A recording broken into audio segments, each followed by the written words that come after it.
Today I want to talk about one of the best Beatles songs of one of the best Beatles albums, and it has a legendary backstory which I'll explain. But the fact that everyone seems to be crediting the wrong lyric to the song is making me feel that I'm mad. Today we're talking about She Said, She Said of the legendary album Revolver by the Beatles. So I listen to the Beatles a lot, and I've gone through phases listening to each album obsessively. Revolver is one of the albums that I come back to the most. I love the guitar sounds, I love the versatility of the songwriting, which ranges from comedic to sweet love songs to deeply philosophical and avant-garde songs. It's a time when you can clearly tell the Beatles are having loads of fun in the studio. They are at the peak of their creativity, and they've got free rein to explore ideas, both in their songwriting and in recording techniques. Now, She Said, She Said is one of the most remarkable songs on the album. It was the last song to be recorded on the 21st of June 1966 in Abbey Road's Studio 2. The session started at 7 p.m. and lasted nearly 9 hours to 3:45 a.m. the following morning. Most of that time was spent rehearsing the track 25 times before 3 actual takes of the rhythm track were then completed. Take 3 was deemed the best, and they then added some vocal overdubs. Remember, they only had 4 tracks to work with, so a reduction mix was then completed to free a track for a guitar and organ part played by John. 3 mono remixes were then done, but the final album remix that you hear was completed the next day, or later that same day on the 22nd of June. Paul has said this might be the only Beatles song he's not playing on, and this is because he left the sessions at some point during the night after an argument with John. But I do actually think he is on the song. The book, The Beatles Recording Sessions, by sound engineer John Barrett, says that for the 3 rhythm takes, they laid down drums, bass, and 2 guitars. Clearly this needs 4 people. So it sounds like Paul stayed for the 25 rehearsals and the 3 rhythm takes, which is the majority of the session. He probably left at around 1 or 2 a.m, after which John and George were left to do the overdub vocals and add on any additional guitar and organ parts. There's a really interesting lyric in the song, which I think everyone has wrong and inspired me to make this video.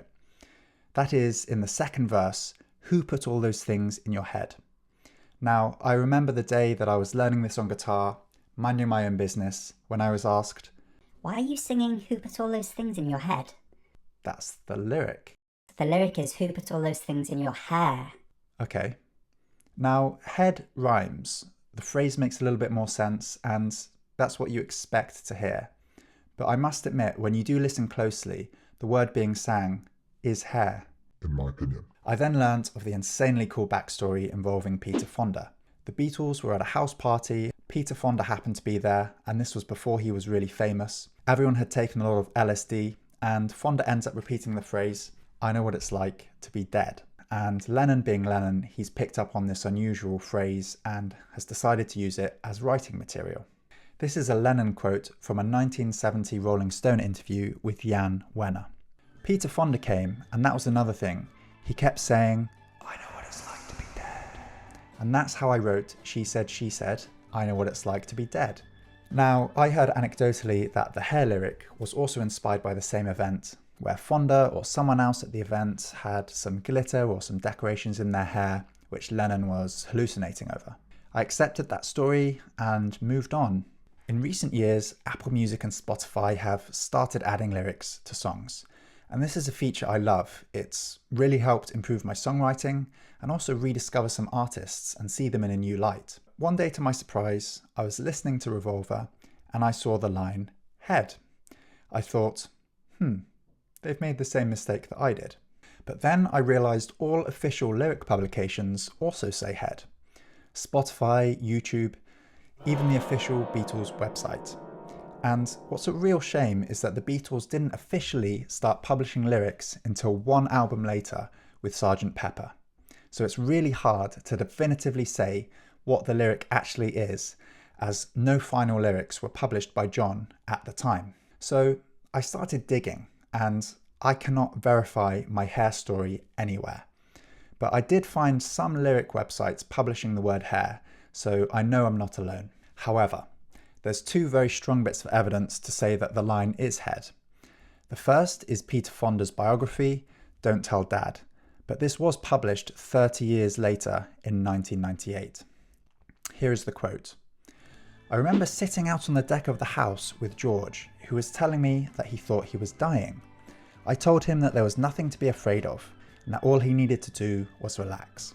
I said that I knew what it was like to be dead, because when I was 10 years old, I accidentally shot myself, and my heart stopped beating 3 times on the operating table. John was passing and heard me saying, I know what it's like to be dead. He looked at me and said, you're making me feel like I've never been born. Who put all that in your head? Fonda is actually saying that Lennon said the headline in the moment. The second big thing is that the handwritten lyrics from John also say the line head. The problem is that these lyrics are still an early version of the song. They also include the line, making me feel as though my trousers are torn, so they're not definitive. Interestingly, Lennon sings this version in a demo released on the Super Deluxe remixes of Revolver in 2022. So what's the conclusion? Clearly the song was recorded quickly and it was evolving throughout that recording session. Nothing was final until they decided on the final take and the take they liked the most. In that take, I think Lennon says the word hair. It's also possible that he mispronounced the word and that was the take they just liked the best. Does it matter? No, of course it doesn't. I just thought this was a very interesting, quirky story that I wanted to tell, and head is the obvious line, and it's a great line, but I also think hair is great. It's less ordinary, it's less expected. Possibly that makes it more Lennon-esque.